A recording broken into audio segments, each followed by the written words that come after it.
Discover the amazing, clinically proven health benefits of original Tahitian noni. Original Tahitian noni includes powerful antioxidants, adaptogens, nutrients, and phytonutrients to naturally boost energy levels, immune system function, and overall health. Meticulously sourced from French Polynesia, this is the original superfruit. Accept no imitations. Original Tahitian noni. Visit ATR Health at alchemicaltechrevolution.com.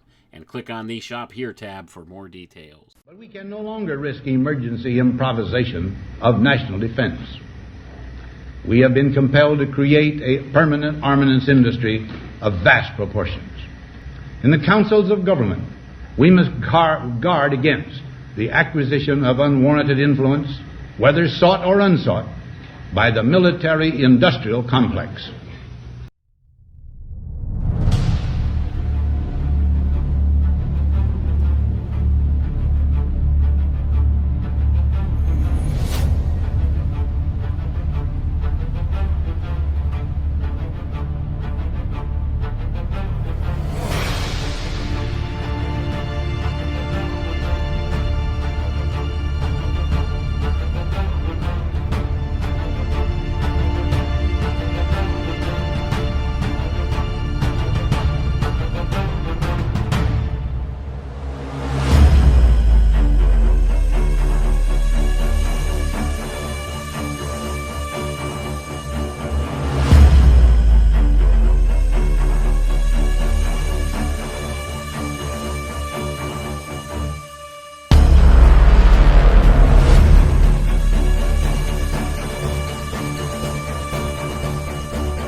You're listening to the Alchemical Tech Revolution, and I am your host, Wayne McRoy.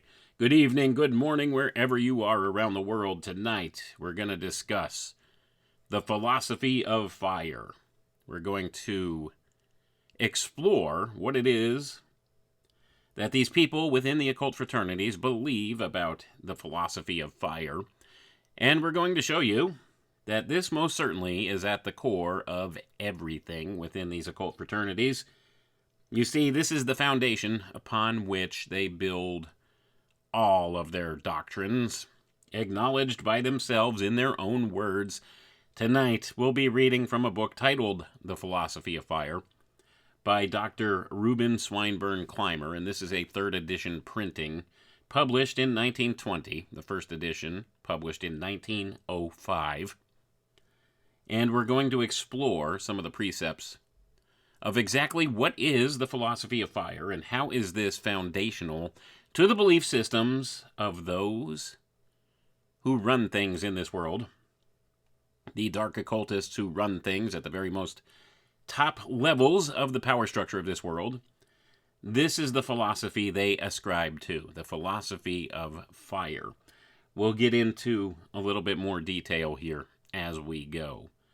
But the important point to understand is this is the foundation upon which all of these occult teachings are based. This is where it all comes from, and it matters not what occult fraternity or secret society or brotherhood these individuals come from. They all teach the very same things. Sometimes the language is slightly different, but it's all the same core philosophies at the heart of it all. And it all relates back to this philosophy of fire as described here in the Rosicrucian description given. Now, like I said, if you go and you look through the other occult fraternities, you will find all of these same teachings and doctrines that underlie all of it, but they may use slightly different terms to refer to the same principles. But you will find, if you do a deep study into this, that it's all relating back to the same thing, and we don't necessarily know where these teachings originate from. That's the problem. We can only look so far back in our history, especially when it pertains to the written word, and they claim to have used the spoken word in an unbroken line of succession for a very, very long time, from time immemorial, from times before written records.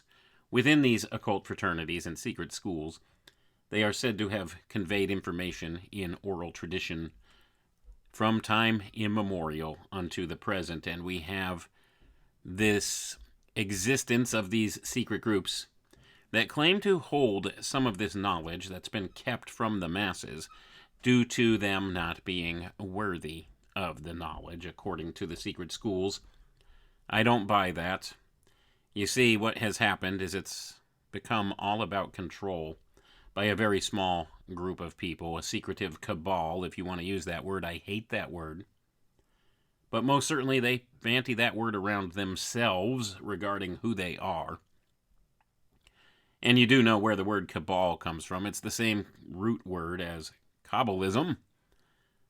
So that's why they use that word. It's a poke in the eye, folks. It tells you what it is that they're all about. It tells you the systems that they use to maintain control. And like I said, I do take umbrage with that word because, well, let's face it, these people who have garnered and maintained control at the topmost levels of the power structure in this world, well, they're unadulterated scumbags, aren't they? They are certainly dark occultists who have taken the reins of power and kept them within their small circle for a very, very long time. Now, this equated to a secret priestcraft in times past, in ages past. But we're long past that now. It still exists today, this secret priestcraft. They just don't acknowledge themselves necessarily as such anymore. Or at least the public doesn't acknowledge them as such anymore. It's not necessarily viewed as a priestcraft. They're not viewed as the keepers of religious faith anymore. They are construed as other types of designations. Political designations. Corporate designations. But rest assured, the power is still entrenched in this small group. And you might call them the Committee of 300.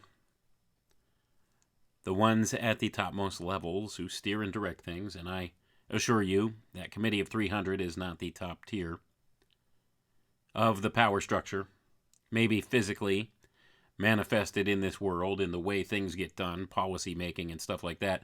Perhaps they are the true power base, but they get their orders from somewhere higher, folks. Let's put it that way. And my suspicion, backed by some evidence of such, is that they get their directives from some spiritual intelligence, some beyond human intelligence that guides and directs many of the agendas in this world. It would certainly appear that's the case. There is a lot of confirmatory types of consequential evidence to show that. But we can't know anything for certain in this world. And this is the problem. This brings into play this concept of plausible deniability that these people often rely on to get things done. Oh, that wasn't us. I mean, that's just ridiculous to think that we would be able to plan and pull off and orchestrate something like that. Certainly, that's ridiculous to think that. I mean, we're only people, right? Well, when you have supernatural intelligences or beyond human intelligences in spiritual places guiding and directing certain things, giving people marching orders within the structure of the power base, then some of these things can align and come together. And some of this looks very much like what we would call synchromystic metadata. That's how I refer to it. You have all of these synchromystic experiences, coincidences that happen in this world. They're not really coincidences, folks. They're guided by some intelligence. Let's put it that way. I don't know the true nature of all of this, but I'm doing my best to try to break it down. Apply your judgment and your discernment to these things, as I always caution you. There's no way we can really know for certain who or what directs all of this, but it would seem that there is something beyond just the scope and the tenor of some group of businessmen or royal family bloodlines that steer and direct agendas in this world, and we certainly see these tools that they use. We see the synchronicities that happen, that occur.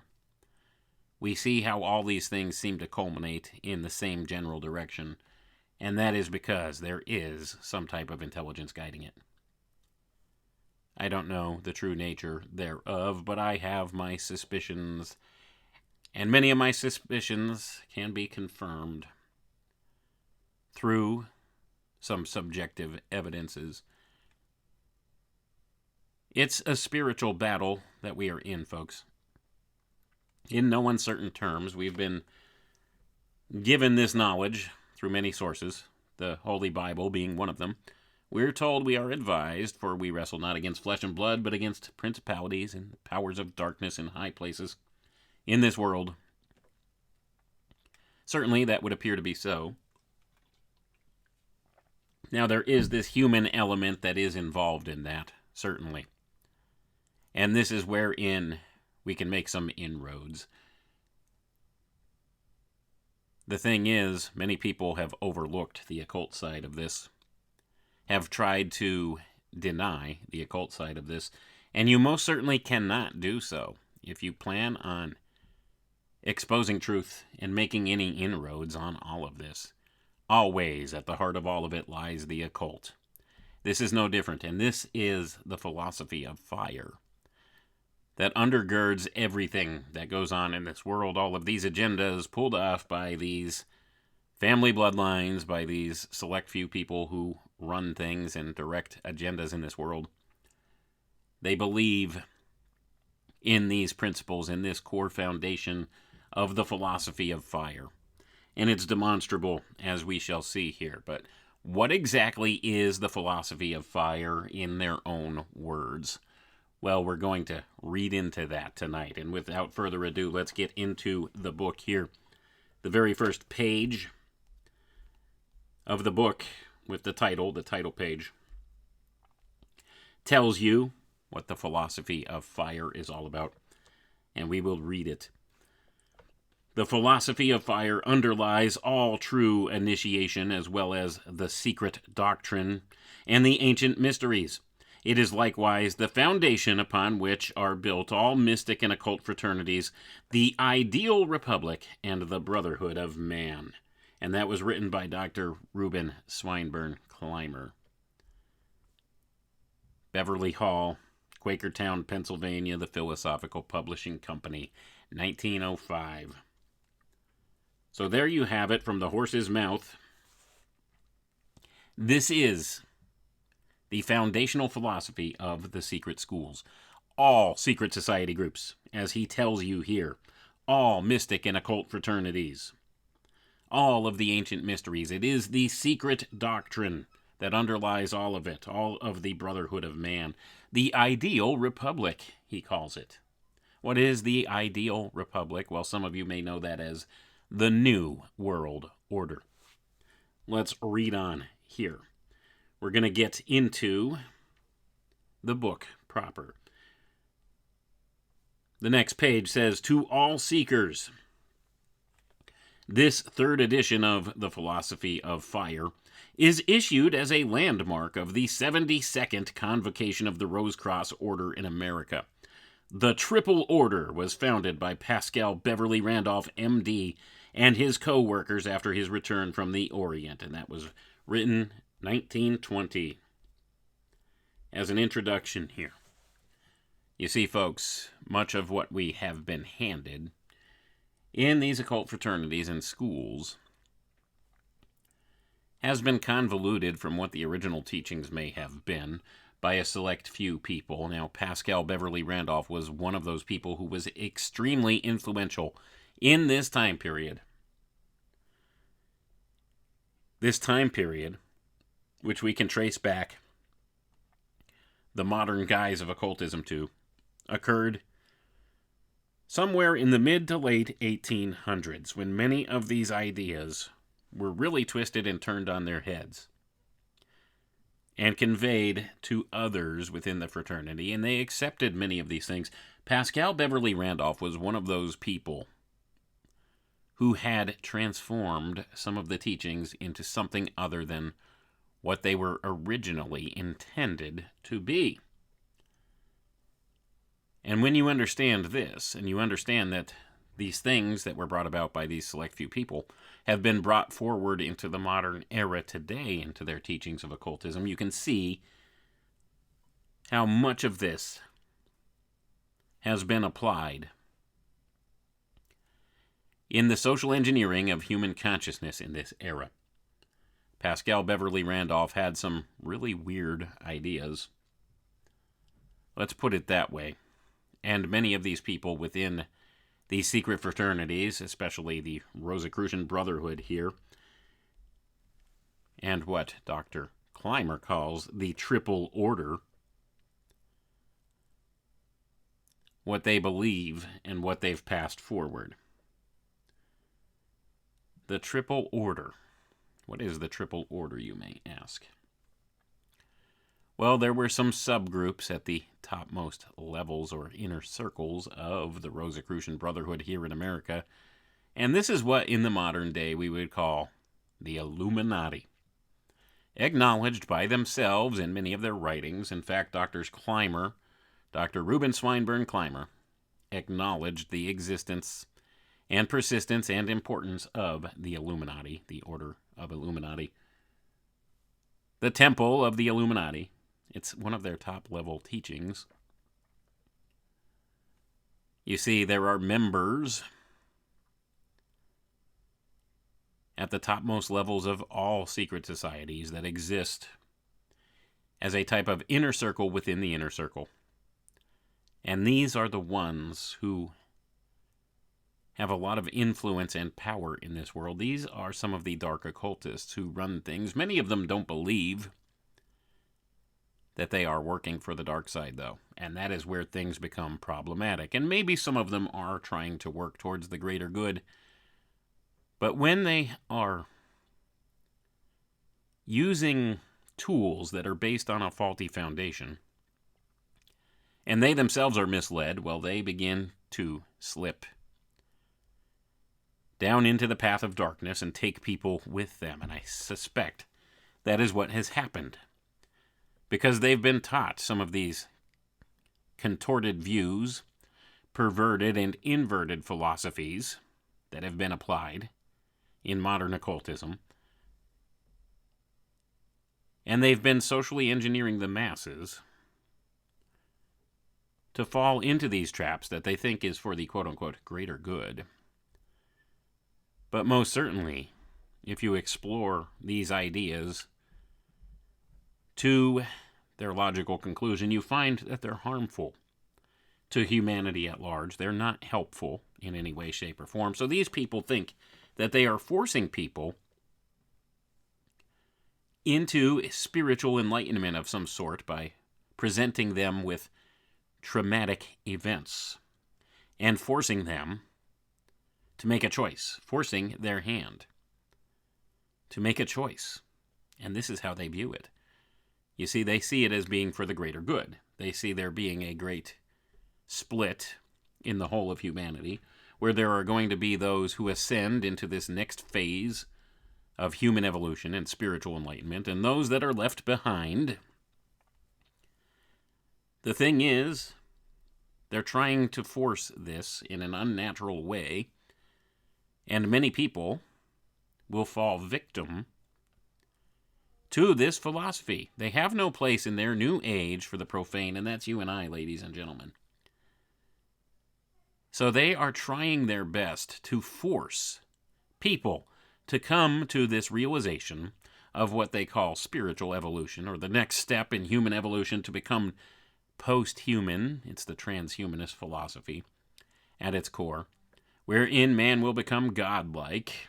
That's always the same lie that they've promulgated through all time. It's a great lie, the great lie from the Garden of Eden. And we see how they push this agenda and this idea.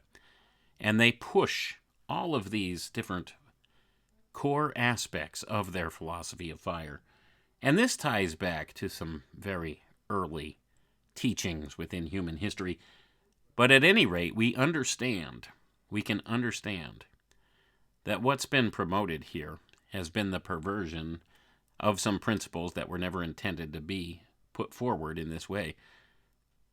But a very small select group of people have taken hold of some of this old information, kept it hidden from the masses, and used it, leveraged it against the masses in a massive social engineering campaign that has been going on for a very, very long time. And only here in the modern era have the tools become so sophisticated that they can program the minds of people down to an almost individual level now. And this is where it becomes problematic, because it's very hard for us to come to a realization of truth when we are inundated with propaganda 24/7 from all sides, all directions. We have these new technologies being wielded in ways to manipulate our minds in many ways. So they have mastered the techniques, and now they have pervasive technologies that can influence us as well. This is where things become problematic, isn't it? Well, they acknowledge this. They know what they're doing. They seem to think they know better than the rest of us, and they think it's for our betterment. They think it's for the greater good. They think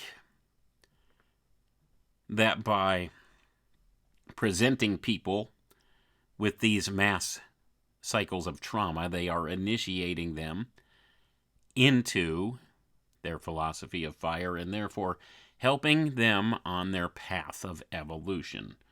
And if they don't get with the program, well, they'll be left behind.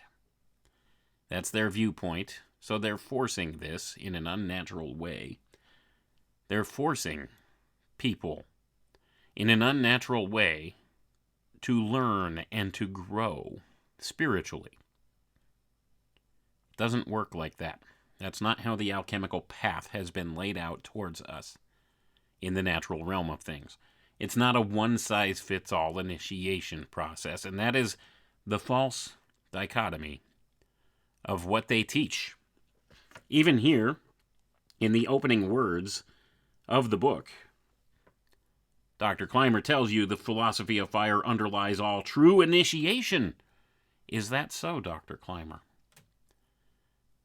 You see, the secret schools, the secret fraternities, the secret societies, the occult brotherhoods, they have all adopted a synthetic form of initiation, a one-size-fits-all initiatory rite for their members to go through, and they try to apply that in these traumatic rituals to the public.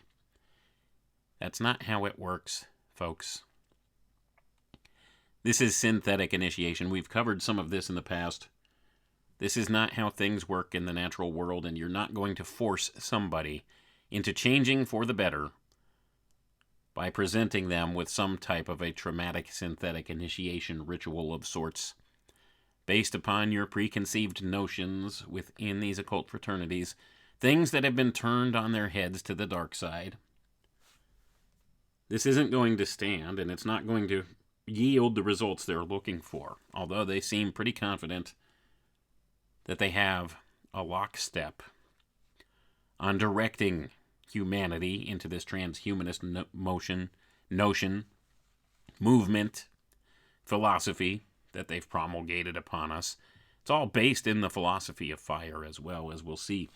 But without further ado, let's get back to the reading here. So now we're going to read into the preface of the third edition.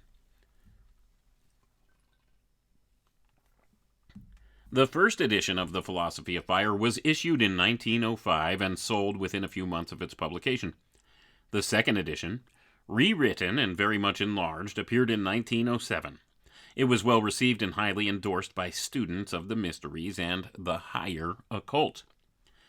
Since the issue of this last edition, times have greatly changed, opinions have undergone a mental revolution, and problems and subjects formerly tabooed and shunned by the educated classes are now being frequently discussed.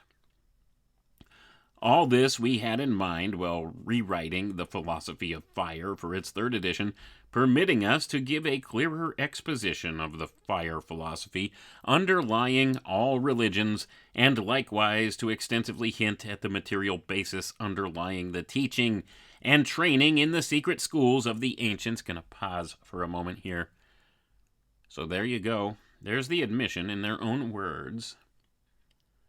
They claim the fire philosophy underlies all religions,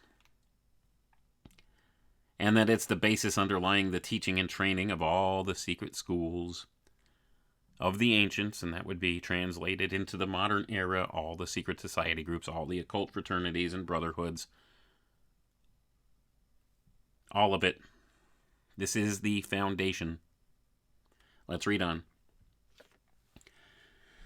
Many well-informed readers have labored under the impression that these schools had in mind merely the greater physical and higher mental development of its neophytes, forgetting for the moment, if they actually ever knew, that in ancient times, when the greater initiates ruled, and ruled wisely, even those royally born could not become kings unless they had been fully trained and thoroughly educated in these schools. These rulers were termed the initiate kings, and well in power the people prospered and were protected in their liberties. It was only after the greater church became degraded, and other than initiate kings ruled, that the masses were exploited by the classes. Gonna pause for a moment here, folks. So now Dr. Clymer is claiming that everything was wonderful until the church age became a thing. Until the church age, and then after that, everything went to pot.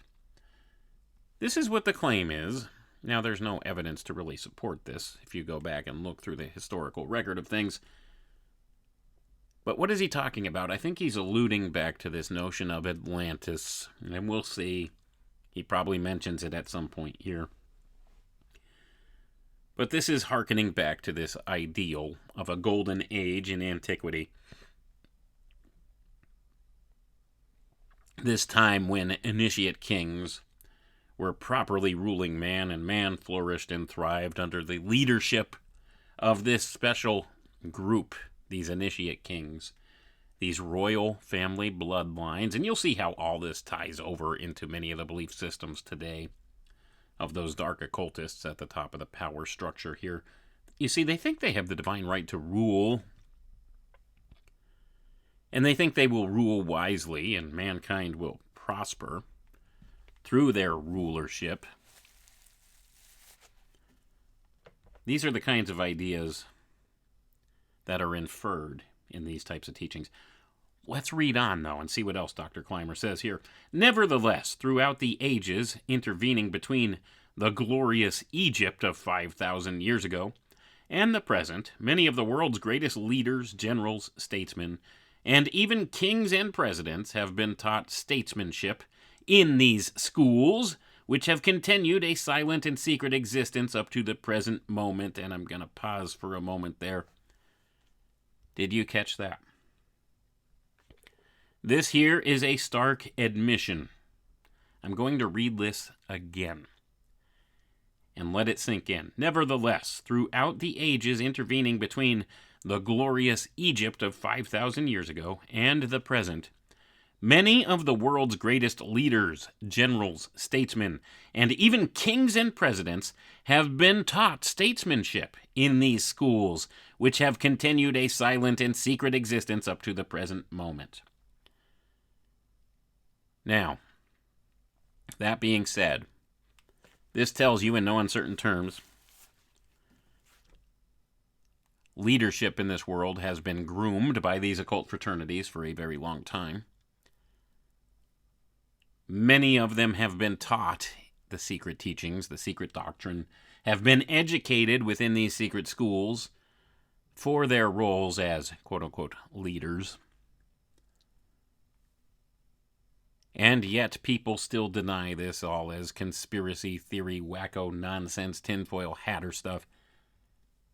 They're telling you in no uncertain terms, in their own words, in their own books, in their own teachings, they have groomed many great statesmen and leaders, kings, presidents, generals, for at least the past 5,000 years. This is their claims, not mine. And yet people will dismiss this stuff out of hand and say, oh, it's just conspiracy theory, and laugh it off. No, there really is a conspiracy, folks. It's not wackadoodle tinfoil hat stuff. These occult fraternities and secret societies, they do exist, and they do wield a great amount of power in this world. And many people can't come to terms with that because it challenges their worldview. It's called cognitive dissonance. We need to get past that. I know I may be preaching to the choir here, but there are still others that are just now discovering through the political corruption and stuff going on how deep this really runs. So they need to hear broadcasts like this. This is in their own words. Going back a very long time, they will admit to you who they are. They will tell you about what it is that they want to do.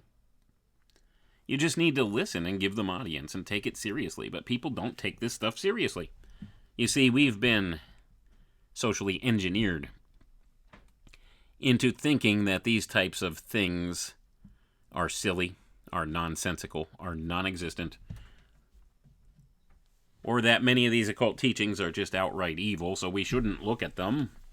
We shouldn't read their own words as to what their beliefs are, and this is the height of ignorance. The Bible even advises us in Proverbs, he who answers a matter before he hears it is a fool. That's a paraphrase, but you can look that up. Most certainly, we are foolish to disregard these things without investigation. You've heard this. Condemnation without investigation is the height of ignorance. And that's what's gone on. We've either been conditioned to think this is all silly and nonsensical, doesn't stand to reason or modern scrutiny, or we've been taught to think it's evil, and to condemn all of it without investigating what it is they say, and therefore finding some greater kernels of truth that they always have sprinkled throughout their writings with the little bit of poison. But people fear investigating this stuff because they think the mere act of looking at it is somehow evil or violates their spiritual principles. We need to get past that. It's information. Information is neutral. It does not hurt you to know information. Now, the misapplication of this information can be problematic, but that is where we need wisdom applied to the knowledge. There's a lot of people who need to hear broadcasts like this and understand how deep this stuff runs. But at any rate, let's go ahead and we'll continue on. Now, Dr. Clymer continues here. He says, having made this claim without any reservation whatever, we propose to give a short outline of the advantages spiritual instructions and training has for the true seeker, and to follow this with a statement expressing the opinions of the schools on the ideal republic and how it may be established. Going to pause for a moment here, folks. The ideal republic. This is code for the New World Order in the modern parlance. Let's continue. There are two methods of gaining knowledge. The one is that of the material school, the method and study of the experiences of others and memorizing both the method and the conclusions reached. This is superficial to a degree, because it depends entirely upon memory and belief, which can be turned into actual knowledge through experience, but the majority do not go that far, being willing to take for granted as truth that which others have concluded to be truth. I'm going to pause for a moment. Now Dr. Clymer is telling you something true here. And this is what has poisoned all of these occult belief systems in these secret society groups. They take for granted things as truths that others have concluded to be truths. He's telling you a correct thing here. But see, they don't ever seem to apply this logic to their own teachings, to their own belief systems. And this is how many of them have been misled. Perhaps they went in with good intentions and learned these things and did not bother to verify them because they've been told by their teacher, oh, this is true. This is how it is. This is what the secret doctrine teaches us. This is the secret knowledge the ancients had. It's been proven through time by many of our initiates. Well, which ones? That's the problem. Many of these people take this as a foundation of belief without investigation. And when the foundation is faulty, well, the rest that's built upon it is faulty. So he's telling you a truth here that he doesn't seem to see himself within the things he teaches and believes, because he's been told by others whom he respected that this is the way it is. Now, if you've listened to me for any length of time, I will always tell you, don't take what I'm saying and believe it outright. Go and investigate for yourselves. You can find all of these books, all of these teachings on the internet now. Most of them are available for free in the public domain. You just have to know where to look and what search terms to use, and you can find it. You have to not be afraid to look in their very old books and to read some very dry material. It's all there in no uncertain terms. That's why we're doing this. That's why I find it important to go back and read to you what these people claim in their own words as to who they are, what they believe, how they operate, and to point out the contradictions in what it is that they teach and what they do. That's what I'm here for. I'm here to offer their counterpoint to them. Because they tell you one thing and do another. They are liars, manipulators. They admit to this, even in their own writings.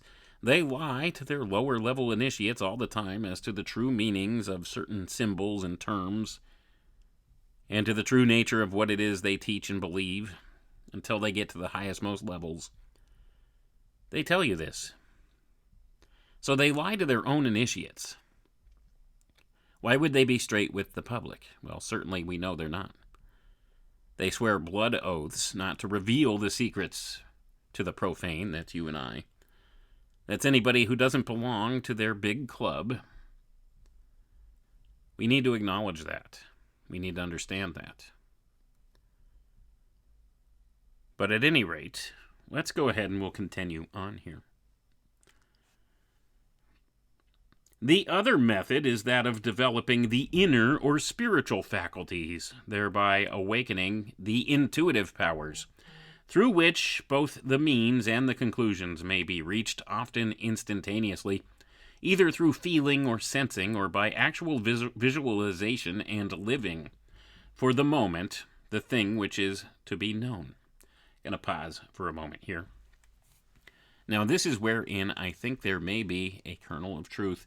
You see, we do have this process of intuition that is inherent in all of us. You get that gut feeling, you know something's wrong. You might not be able to put your finger on exactly what it is that's wrong, but you can always recognize the smell of something burning in the kitchen. Something's not right. You can sense that. This is intuition. This is something that is a huge, important faculty that we have as human beings.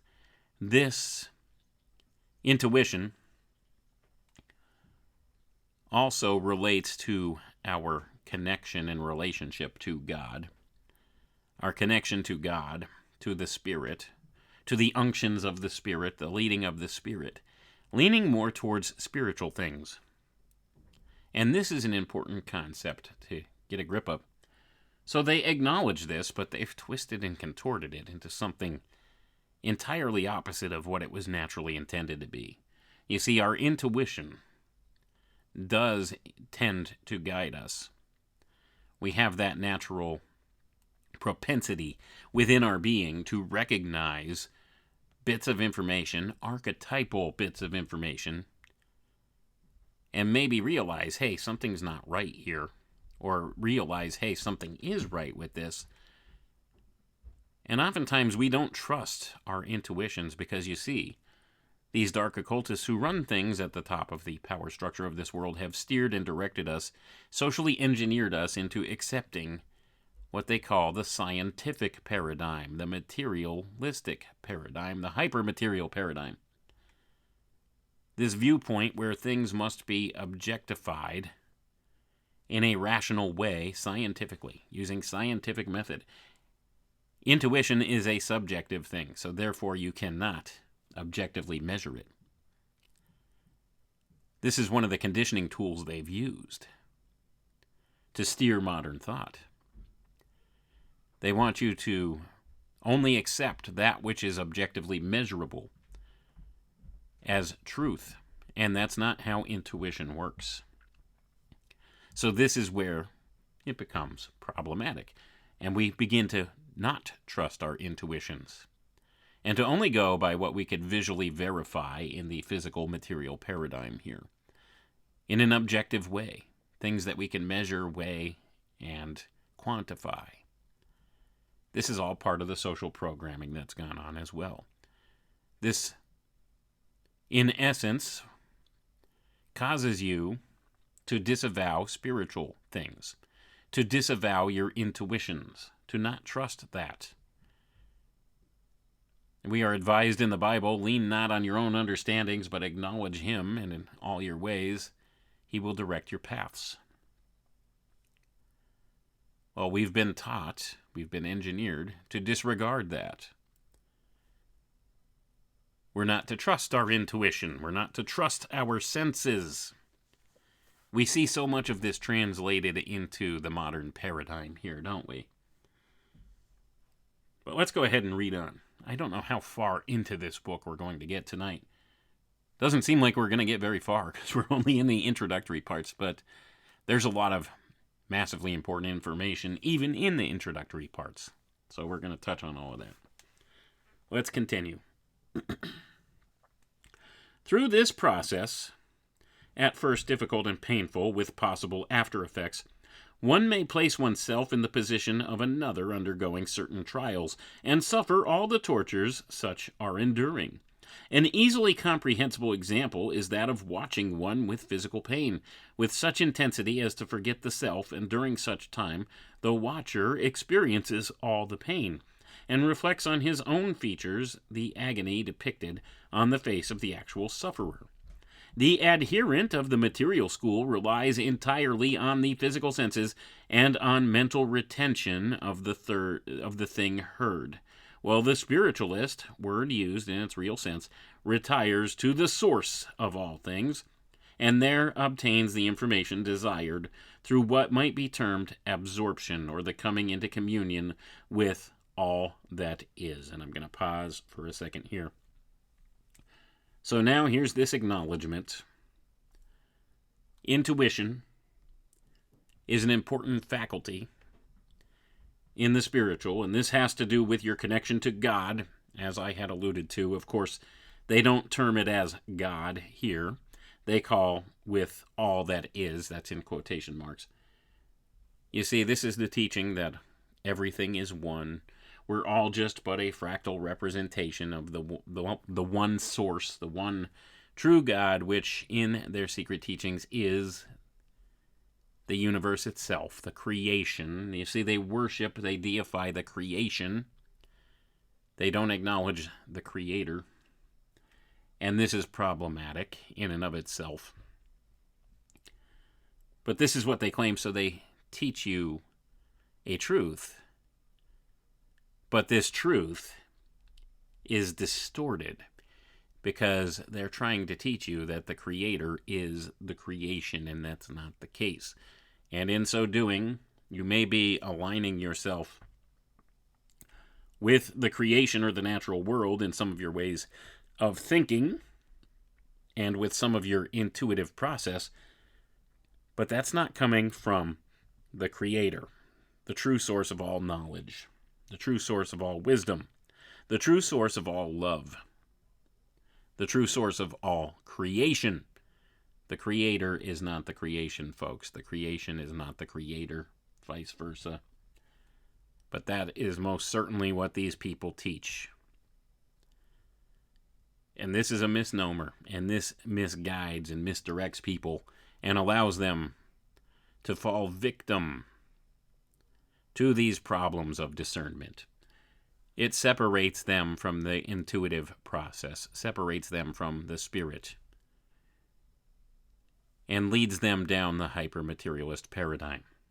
Because you see, when you believe the creation or nature is God, then you begin to think in the strictly physical, material world sense. These things we can observe in the natural world. You begin to think that, in and of itself, is the manifestation of God, when God is so much more than that. The Creator is so much more than the creation, but they lose sight of that. And in so doing, they lose that connection with God, with the intuition given by the Spirit to man, and they become trapped in this hyper-physical, hyper-materialist paradigm, in this way of thinking, in the deification of nature, natural processes. And this is how we come up with mythologies. It's about the personification of natural forces in this world as types of gods. And this is part of the trap, because you can perceive truths in the operations of the natural processes in this world, and you could perhaps assign intelligence to them, because we see that there is inherent intelligence to the creation, to the design herein. But people misconstrue that and confuse that with the Spirit of God, the Spirit of the Creator. That's what's been given within these various secret society groups and occult fraternities. They will tell you the creation is the Creator, there is no God. All these things just happen to be, and there are lesser gods, lowercase g gods out there, spiritual intelligences that guide things and have steered human behavior through the course of time and have influenced mankind. But these are not the Creator. That's what they'll tell you. And we can be greater than those. That's also what they'll tell you. You see, man is the only true God. Man created God. That's what they claim. Not God created man. There is no Creator, according to their secret teachings. Nature, the creation itself, is God in their view. And man can become something greater in their view. So man is the only true God in their system. This is what they believe and what they teach at the highest, most levels. It's the denialism of a Creator, folks. That's why we have such problems in this world. They claim creation itself is what we would term God as man, and that we can subdue nature, and it is our destiny to subdue nature and become the gods of this place. This also aligns with the transhumanist philosophy, doesn't it? We see how one's the manifestation of another. Transhumanism is the modern manifestation of these very old ways of thinking that have been instantiated upon those in the occult fraternities when they misconstrued the nature of reality itself, the nature of the Creator and the creation. And they contorted some of these old alchemical sciences, these old natural sciences and philosophies, turned them on their heads and inverted them in the inversion principle and tried to apply them in that way to assert man's dominance over the natural order and to create wholly synthetic systems, wholly artificial systems that man can become the god of. This is their ultimate goal. And they disregard the spiritual ramifications thereof because they don't accept the existence of a creator that exists outside, within, throughout, and around creation. They view the creation itself as the creator. It's a convoluted way of thinking. Something most of us who have had any exposure to mainline religious ideals don't seem to resonate with. And of course, there's a reason to that, most certainly. There has to be a creator. There simply has to be a creator. But of course, those in the secret schools will tell you that the entire creation is a macrocosm, and man himself is a microcosm of this same thing, which, if you apply the old Hermetic axioms, as above, so below, as within, so without, to these things, yes, we find some truth inherent there, but they're missing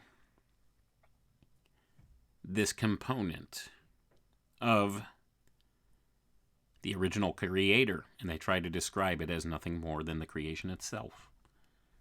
God. God is not nature, folks. God created nature. I can't emphasize this point enough, because this is the component that they leave out within their secret teachings and their secret doctrine. They acknowledge the creation, and they deify the creation itself, but the creation is not the creator. And therefore the creator stands at a higher level than the creation. So this is important to understand, but yet it's overlooked by the secret teachings all the time. They teach all as one.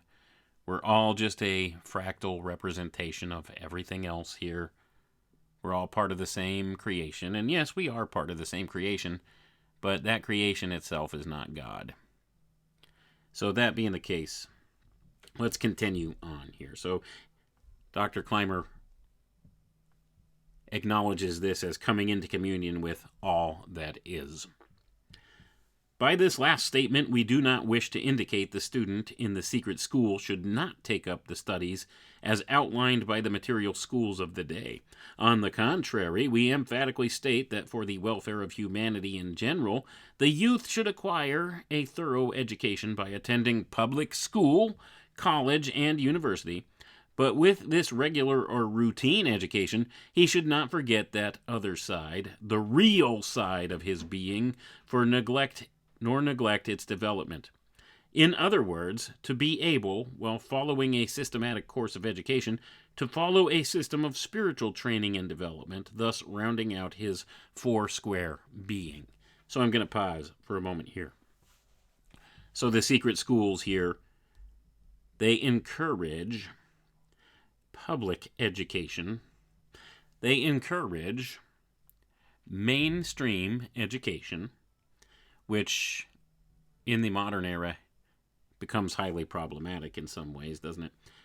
But we have all of these things being acknowledged here, so they push and they promote the understanding of modern ways of thinking, sciences, modern education, public education. But with that, spiritual training within their secret schools, this is what they encourage. Let's read on.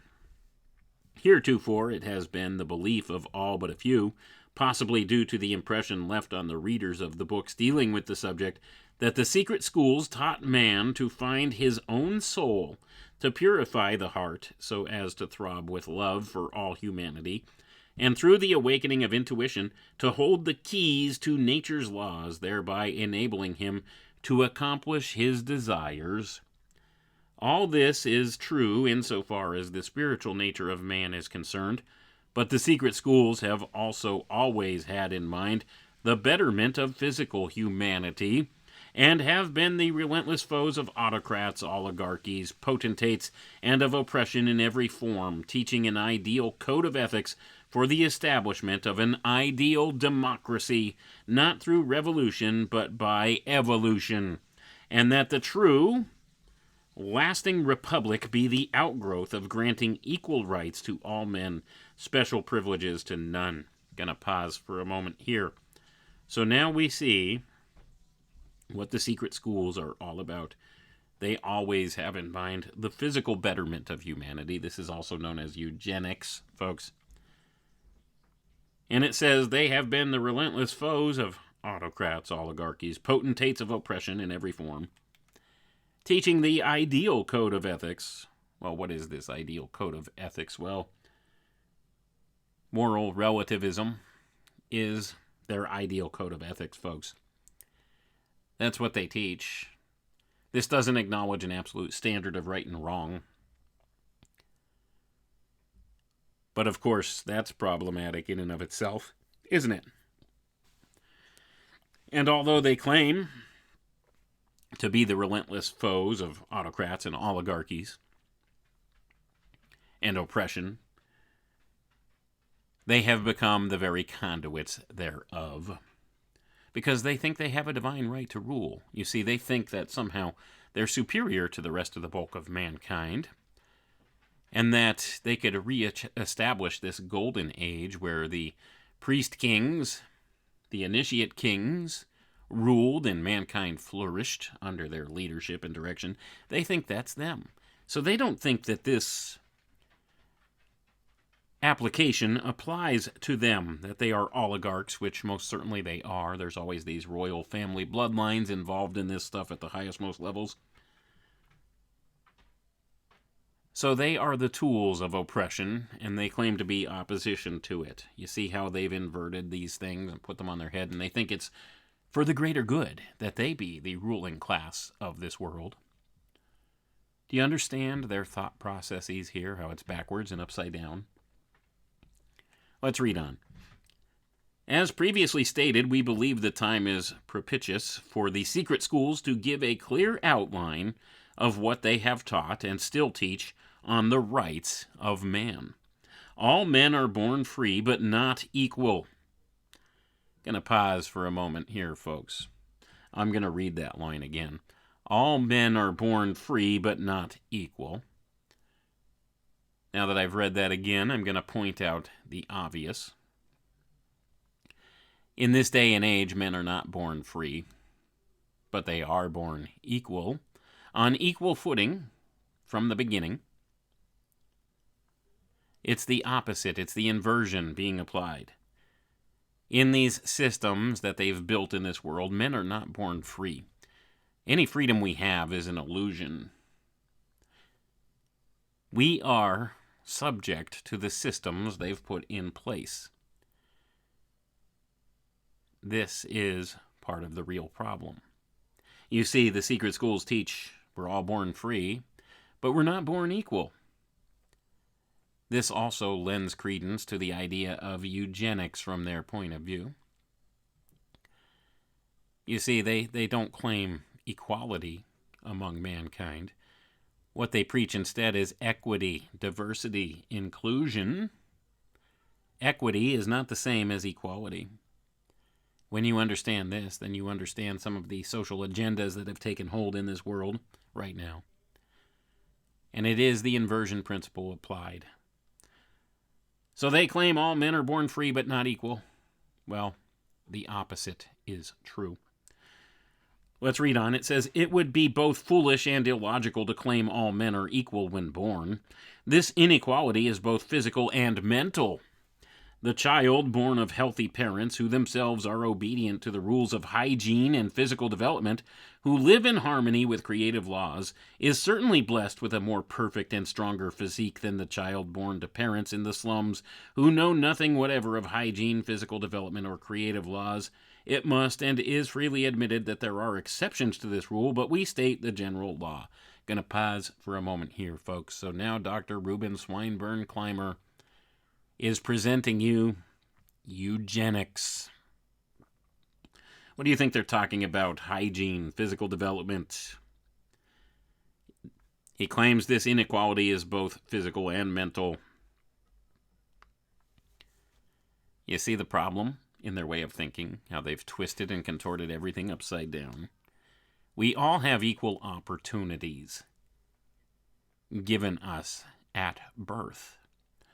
But unfortunately, what's happened is they've contorted these equal opportunities to being a factor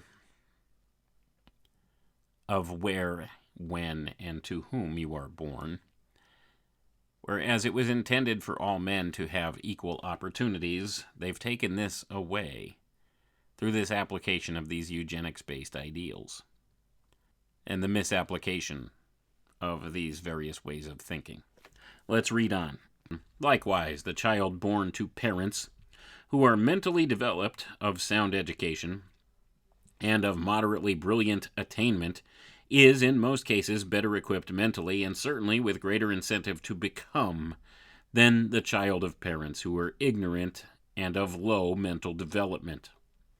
However, though men are not born equal, all men should have equal opportunity in all respects. That this may become a possibility, the secret schools believe in the establishment of schools of education which will permit every young man and woman, no matter how poor materially, the same opportunity for education and professional or scientific training as the children of the rich. And I'm going to pause for a moment here, folks, and now you can hear some of the contradiction in what's being said, some of the hypocriticalism presented here. What do we see today? The children of the rich, they get a greater education than those of the common folk.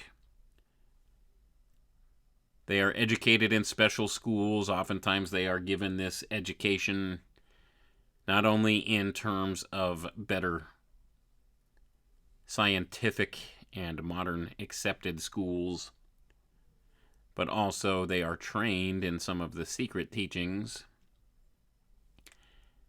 It's not equal. It never has been. Although this is what they'll claim.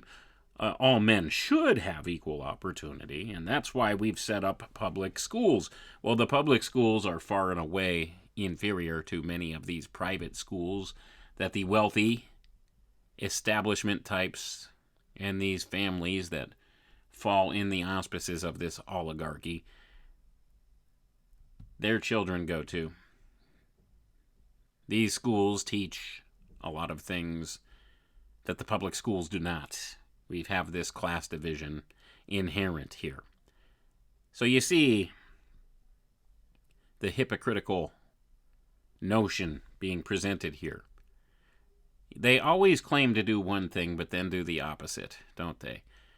That's the whole point here. You see, they're very much proponents of public schools because they want to offer equal opportunities to everyone, although they claim not everyone's born equally.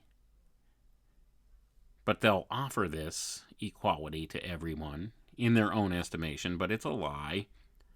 They have their own standards of education that they would have their elitist class train under, rather than in the public schools. Do you see how this all gets misconstrued and misaligned very quick? Let's read on. Such institutions would undoubtedly require the aid of the state, but as it is a notoriously well-known fact that the sons and daughters of the middle class are better equipped both mentally and physically to become successes in life if given a fair chance than many of the sons and daughters of the ultra-rich, it behooves the state to quickly arrange for such educational institutions. And I'm going to pause for a moment here, and now we can see some of the lie inherent in what Dr. Clymer is talking about here. He's claiming the sons and daughters of the middle class are better equipped to succeed in life, given a fair chance, than many of the sons and daughters of the ultra-rich. Is that so? Then why is it that the ultra-rich always seem to thrive, regardless of what's going on, and the middle class is being whittled out of the picture here? I agree to a certain degree here that, yes, many middle-class people They have better survival skills and life skills than the ultra-rich do, the ones that inherit everything and have everything handed to them on a silver platter. They appreciate the fruits of their labors more than those ultra-wealthy, ultra-rich. So I understand a little bit of what Dr. Clymer's saying here, but this does not hold true in the real world, does it? The middle class is not better equipped to thrive in the way that somebody born to an ultra-rich family would thrive. That's not to say that these ultra-rich children of these ultra-rich families will apply themselves. They have no need to do so, because they have everything handed to them, so they don't have any motivation to go out and really learn or do something worthwhile, unless, of course, they're indoctrinated in these secret schools who somehow teach them to believe themselves superior to others, and therefore they want to help through philanthropy and other such things, and so they go out and they attend these G20 meetings and these World Economic Forum meetings, and they direct policies of people whom they don't know and they think they're doing some good for, because, you see, they think they know better because they've been taught some of these things from their education that they get. But that's enough of my side tangent on that. Let's get back to the reading here. All men, whether great or small, rich or poor, should be granted equal right for the protection of the person, with non-interference one with the other, unless one become a menace to the other. All men, whether rich or poor, weak or strong, the right of fair trial, and be guaranteed justice. The poor man to be protected by the state of which he is a citizen, and not left to the mercy of those rich in worldly goods. Gonna pause for a moment here. Now, are you detecting Dr. Clymer's propensity towards the state having power and precedence and protective types of qualities over the poor, the state? What philosophy is this, folks, when you want to grant the state the rights to decide, to protect people groups, and to supply the needs of people groups? This is called communism. And certainly this is at the core of all these ideological teachings of the secret schools. You see, that's what their whole notion of a golden age is, a misrepresentation of communism. International communism. The New World Order. The ideal republic, according to Dr. Clymer. Let's read on. All men should be guaranteed equal rights of development, advancement, and religious freedom, a toleration of his beliefs, no matter what they may be, so long as he does not interfere with the beliefs or non-beliefs of his fellow man. Gonna pause for a moment here, folks. Now, are you seeing some very leftist ideologies being attached here? Yes, we believe in religious freedom and toleration of whatever your beliefs are, so long as they don't interfere with the beliefs or non-beliefs of other people. You see how this has been grossly misconstrued and applied in modern times here, in modern social circles here. Everything and anything goes except for traditional Christian values. You can't have any traditional ideas or ideals, because, you see, these interfere with the beliefs or non-beliefs of your fellow man.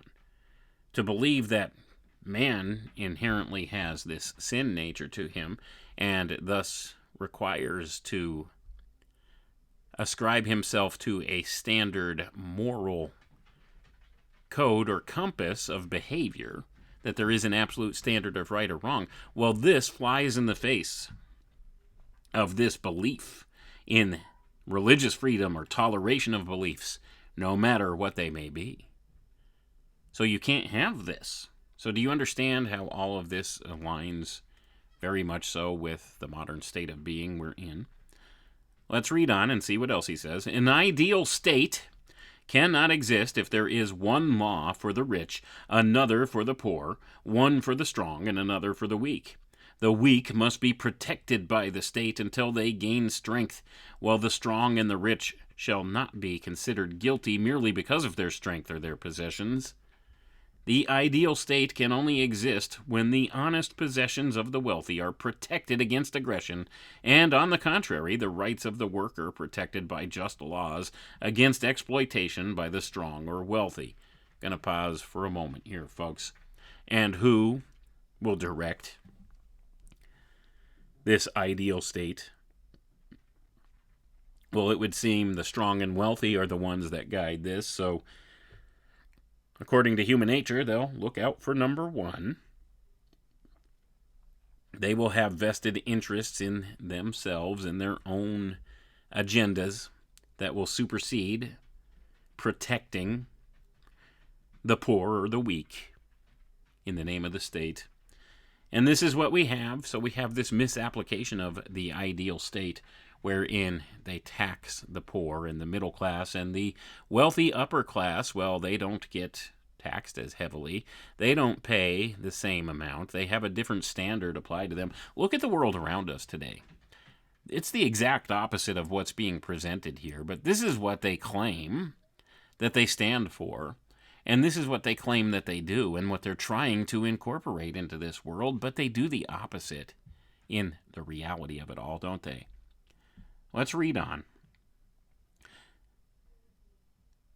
Unquestionably, in the past, there were numberless kings, emperors, potentates, presidents, and employers of the laboring classes who were tyrannical, taking every advantage of the masses, giving them no more in return than absolutely necessary.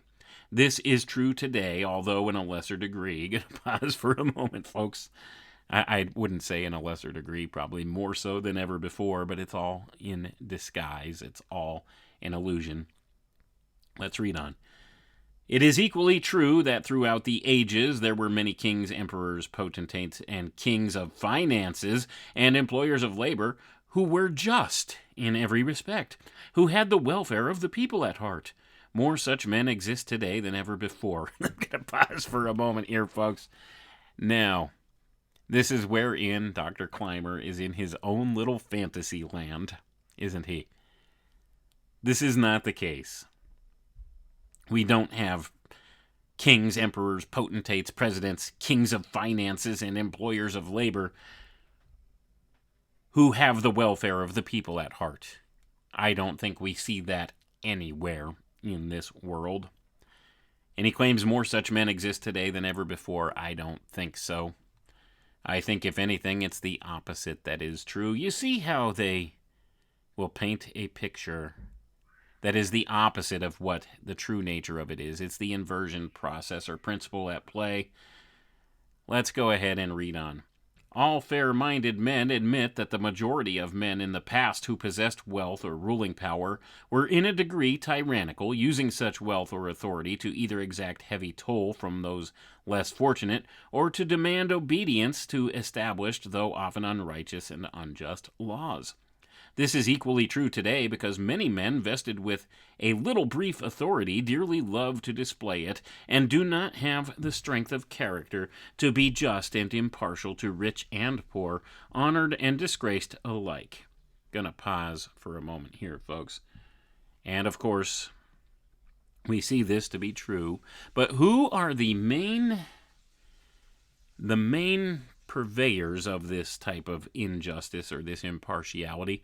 Well, it would be those who belong to the secret schools, who will give preferential treatment to their brothers within the fraternity. We see this in the legal system. We see this across the board. You want to get a square deal down at the car dealership? Wink, wink, nudge, nudge. Well, go down to the lodge meeting on Monday night and get yourself initiated into the fraternity, and you'll get that square deal. You'll get that preferential treatment. You'll get that nudge, nudge, wink, wink. You'll get that treatment if you stand with your feet facing the right way in the right position in front of the judge. He'll know who you are, and he'll give you a just judgment, or at least that's what they claim, a just judgment. But he'll give you preferential treatment. That's how this works. You see, These secret society groups are the main offenders to justice in this way, although they claim to do otherwise. Let's read on. However, the honored, the strong, and the wealthy have not been the only ones to show gross injustice to their fellow men. The poor, the workers, the masses have been equally guilty, nay, doubly unjust toward the rich and the strong, and to their companions in misery and servitude. This is actually truer today than ever before in the history of the world. So I'm going to pause for a moment here, folks. And this is the attitude that these dark occultists who run things in the world have towards you, the working class, the underclass in their view. They see you as being doubly unjust towards the rich. Do you understand this division that's been asserted here into our modern reality? We have this establishment that sees you as being the problem. The underclass is the problem. You know, these ones that they claim on the surface that they want to protect through the state. They want to protect you through the state, but their viewpoint of you, they see you as lesser beings. They see you as the problem, and they need to address the problem. Let's read on. An assertion of this nature should not be voiced unless there is ample proof for it. Moreover, proof should be furnished with the statement. Let us consider the laborers, the class belonging to unions, in their relation one to the other. As an example, we select the contracting carpenter who has in his employ 25 men. At best, not more than 5 of these are master joiners. There is a call for 5 men to do some building. The contractor selects and grades them so that not more than 1 of the 5 is a master mechanic.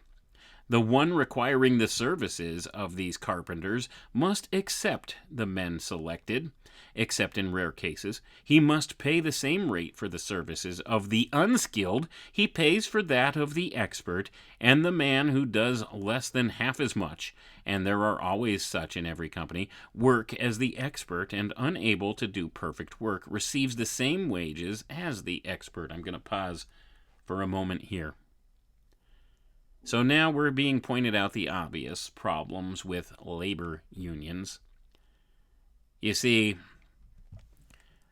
the one who does the work, the master work, gets paid the same as the slacker.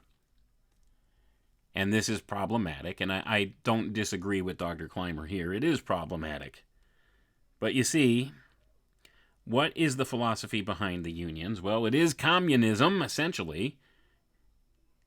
Communism, everybody gets the same.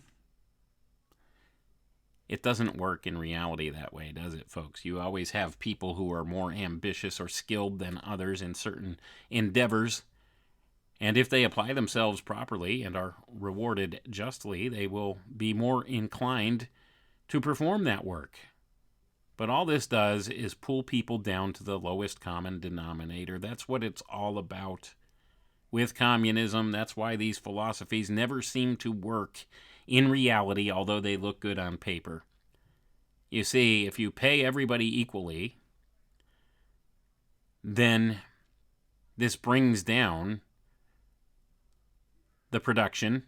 This brings down the quality of labor to a common ground, which is the bare minimum. Do you understand the problem in this way of thinking? Well, let's continue on and see what Dr. Clymer says here. If the laborer cannot be just to his fellow worker, and is likewise unjust to the employer, forcing him to pay the same wages for unskilled services he pays for master workmanship, how can we expect justice from the ruling class, the strong, the wealthy? The plea may reasonably be advanced that the workers were compelled to form unions for their self-protection and against exploitation by the classes. Even if we were perfectly willing to admit this, it does not excuse the destructive practice of the wage scale which allows the expert, a member of a union, no more than the novice and slacker. Many workers are such even after many years of experience because the latter also belongs to the union. There is great injustice practiced by those in authority, those who are strong and wealthy, but they are in the minority. There is infinite greater wrong done by the masses, the workers, against the classes, and especially against each other because they are in the majority. And I'm going to pause for a moment here, folks.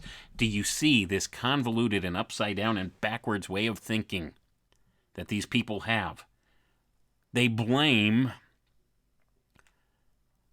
the lower class for forming a union. It's your fault. It's your fault. Has nothing to do with the employers not giving just compensation to begin with to those that deserve it. Nothing to do with that. No. You see how they pass the buck? They pass the blame? No, you guys are the worst offenders, they say. It's not because we underpay you and undervalue your skills, the wealthy. We don't pay you what you're worth. That's not the problem.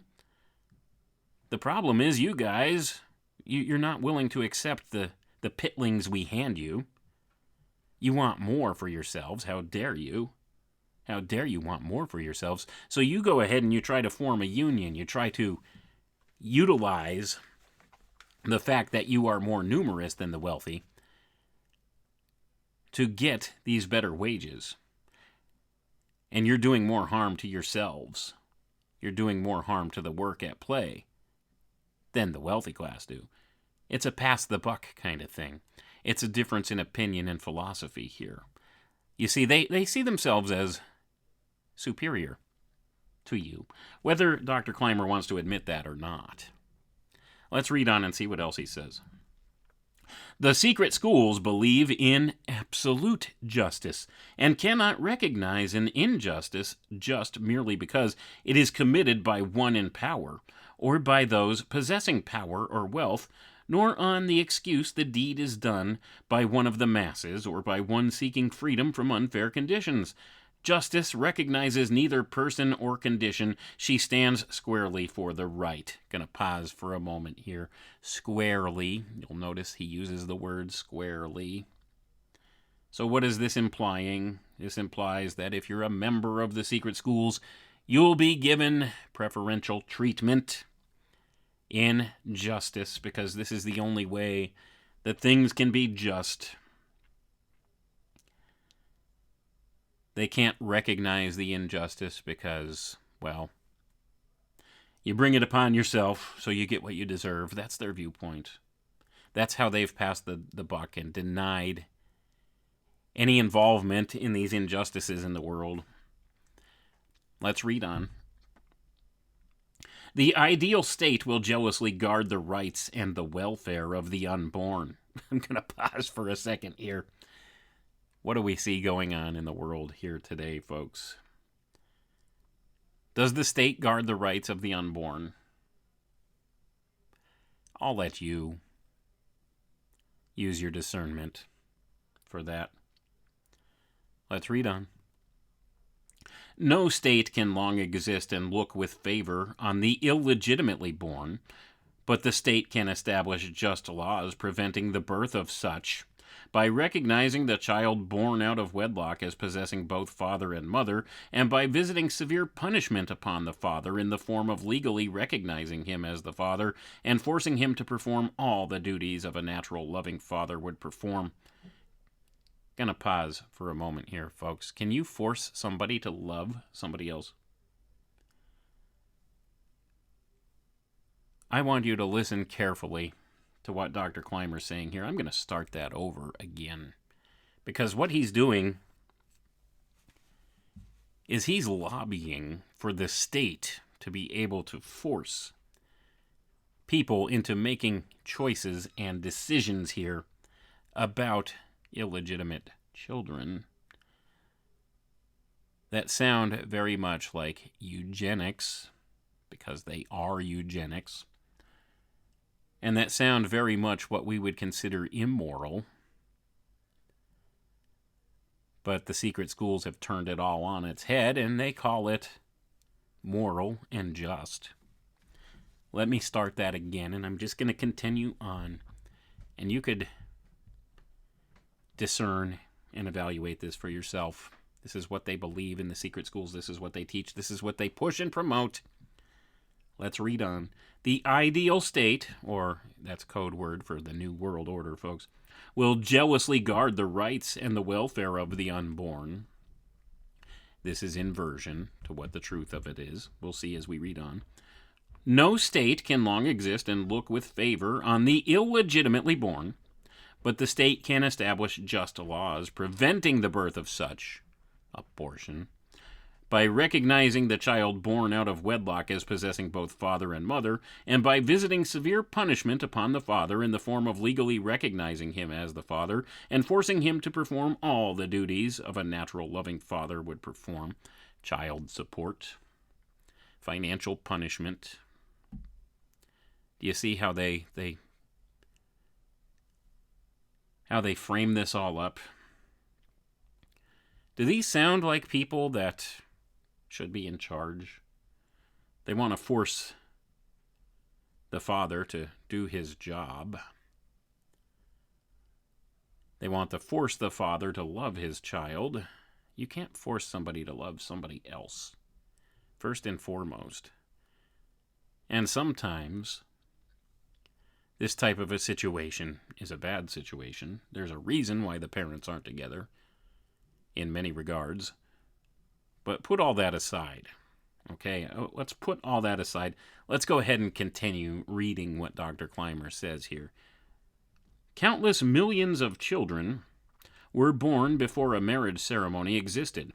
Can we believe all such were damned by God, who we believe to be a loving Father? If they were not damned, then certainly he does not visit punishment upon the child born out of wedlock today, for it was not in position to prevent the wrong. For this reason, it behooves the state to be just and protect it against the wrong of its inhuman creator and grant the equal rights of our free Constitution provides to all men, and which an ideal state must grant or fall to its doom. So I'm going to pause for a moment. So now Dr. Clymer comes off with this preconceived notion that Christianity would claim that a child born out of wedlock is damned. I don't know where he gets that, but that is certainly a false assumption and false dichotomy. Children are as innocent as any state of humanity can be. So that's a total misnomer. But you see how he uses this as a type of an argument here. And he says that the state will be just to protect it against the wrong of its inhuman creator. What is he talking about? Inhuman creator. What is he talking about here? But he's saying that this ideal state must grant these rights, or it'll fall to its doom. And what rights is he speaking of? Well, illegitimate children, they should be, somehow their rights should be upheld by the state. Either the father of these children should be forced to support them and love them, or these children should be mercifully dealt with. Mercifully. What do they mean by mercifully? Well, they're talking about abortion here, folks. Let's not mince words. Let's continue reading. We do not bespeak free love in any sense of that word. On the contrary, we ask for the most rigorous laws to protect the sacredness of marriage and the home. I'm going to pause there, and what do? The complete opposite. The secret schools believe in the fourfold development of man, the refinement and awakening to consciousness of body, mind, spirit, and soul. They believe in and teach the bringing into consciousness of the God spark. And it says in parentheses here, ye are the temples of the living God. They want to bring into consciousness the God spark in man, that he may thereby recognize his divine birthright, the higher development of both his body and intellect, and finally, in the equal rights of all men born of woman and the ideal state. And that's the end of this preface here, folks. And we're not going to get any further today. This is the idea caught up in the philosophy of fire. You see, they teach and they believe about the bringing into consciousness of the God spark, the soul in man. That it's his divine birthright. But they also teach and believe man is not born with this God spark or this divine spark, the soul. Unless you're an initiate of one of their secret schools, you don't even have a soul in their view, folks. So therefore, you're little more than cattle. And they are justified in their treatment of you in this way, according to their ideal state. Granting of equal rights to all men, well, you have the equal right to attain the acquisition of this God spark or divine spark or soul, but they're not going to help you acquire that. They just want to make sure that you have that option open to you in some way, should you choose to follow that, but they're not going to tell you how to go about it. They're not going to help you attain that state. They're not going to help to meet your physical needs first, although they claim to. And you'll notice what it is Dr. Clymer says here. We're going to read the last paragraph here again, and we'll wrap it all up here. They believe in and teach the bringing into consciousness of the God spark in man, that he may thereby recognize his divine birthright, the higher development of both his body and intellect, and finally, in the equal rights of all men born of woman and the ideal state. Fraternally in justice, Reuben Swinburne Clymer, Beverly Hall, Quakertown, Pennsylvania, January 1st, 1920. Notice, all men born of woman and the ideal state.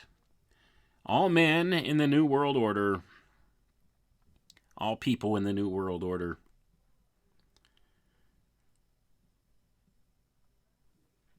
That's what he's talking about here, the ideal state. He wants the state, to have absolute power over all things relating to justice. And do we find true justice in the state? No, we don't. He's talking about the state being able to assign equity, equality to people, to give everybody these equal rights, equal protections. Do you see the questionable nature of some of the ideals presented here? They don't believe that you are born with an immortal soul. They think that you can develop this through their secret teachings, through the initiation process, that you can be given this divine spark, this God spark in man, but you're not inherently born with it. That's what they teach and what they believe in these secret schools. You don't matter unless you're one of them. Otherwise, they view you as little more than an animal. And that's why they seem to think they have the divine right to rule over you. Because until such point as you acquire this soul development, or this divine spark, you don't have any human rights, folks. Therefore, they feel fully justified to do things like abort illegitimate children. They feel fully justified that they're doing the right thing. It's for the greater good. It's for the manifestation and the advancement of the ideal state. This re-achieving of a golden age wherein the initiate kings would rule and mankind would benefit. It's the same old New World Order, folks, like I always tell you. These are the core tenets of what the belief systems in this philosophy of fire produce. You'll know a tree by its fruits, folks. These are the fruits of the philosophy of fire.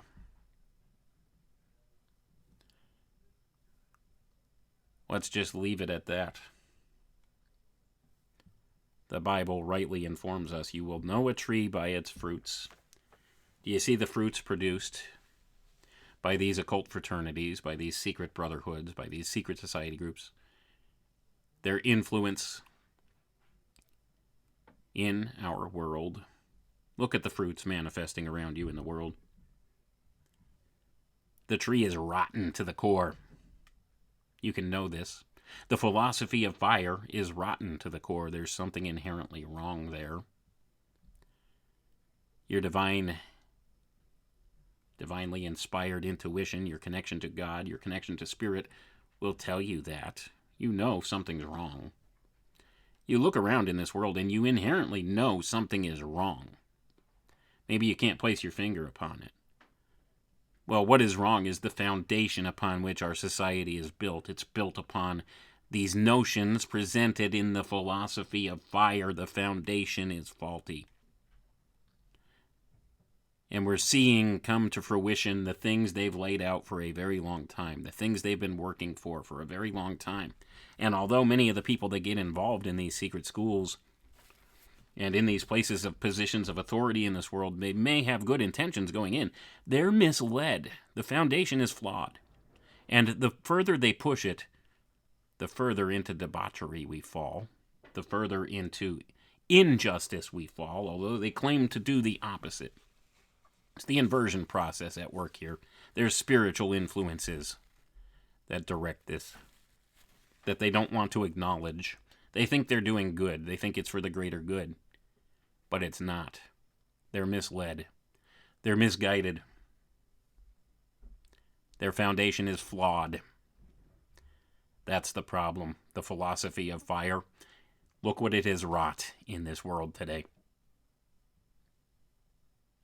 That's what's wrong. The foundation's faulty. It's what these controlling factions in this world believe and what they apply and what they do to direct things, to steer agendas. And there it is in their own words, folks. This is not me saying these things. It is written in their own words. This is who they are. This is what they believe. And you can see, if you apply a little discernment, how misled they are and how they're leading society, the world, humanity, into this dark place. You can know a tree by its fruits, folks. Look around at the fruits produced by this philosophy of fire in the world. We're watching the world burn, quite literally, aren't we? This is why. This is at the core of all of it. And I know I sound like a broken record, but I always tell people it always, always, always ties back to the occult. As much as I wish that was not the case, it always is. It's ever present. It's always there. And this is why the world's in the state that it's in. Because it's these people, by and large, who have controlled things. And it's time we realize this and stop denying the occult side of this. Stop burying our heads in the sand and saying, no, there's nothing to that. No, there's nothing occult to that. There's no occultism. All of that stuff, that's all just conspiracy theory. It's not conspiracy theory, folks. They tell you who they are in no uncertain terms in their own writings, and you still deny. Well, this is by and large what's happened in this world. We need to stop denying the obvious. We're living in the time of revelation, the veils being torn away, all the things that were done in the dark for ages untold are being exposed right now. This is one of those things. Stop denying that there's an occult side to the power structure in this world.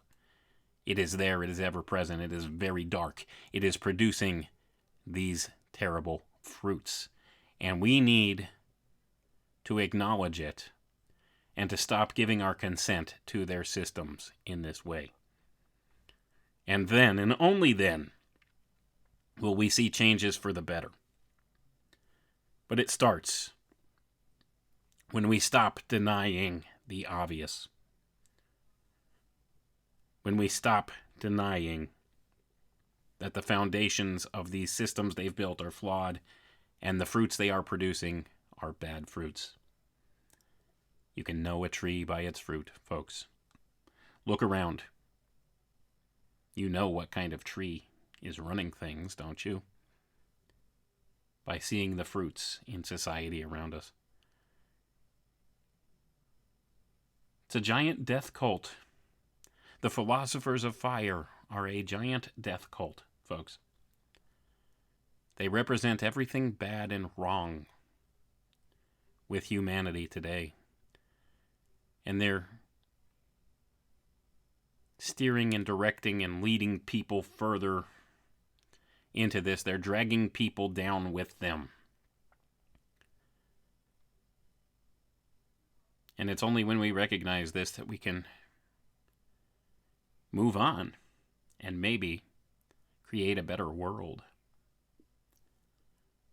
Anyway, I want to thank you all for tuning in. That's all the time we have for tonight. And I want to remind you, I appreciate each and every one of you. I'll catch you next time. Have a good one now. Discover the amazing, clinically proven health benefits of original Tahitian noni. Original Tahitian noni includes powerful antioxidants, adaptogens, nutrients, and phytonutrients to naturally boost energy levels, immune system function, and overall health. Meticulously sourced from French Polynesia, this is the original superfruit. Accept no imitations. Original Tahitian noni. Visit ATR Health at alchemicaltechrevolution.com.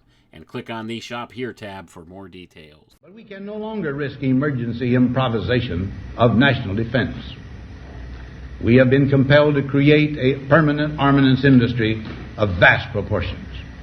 In the councils of government, we must guard against the acquisition of unwarranted influence, whether sought or unsought, by the military-industrial complex.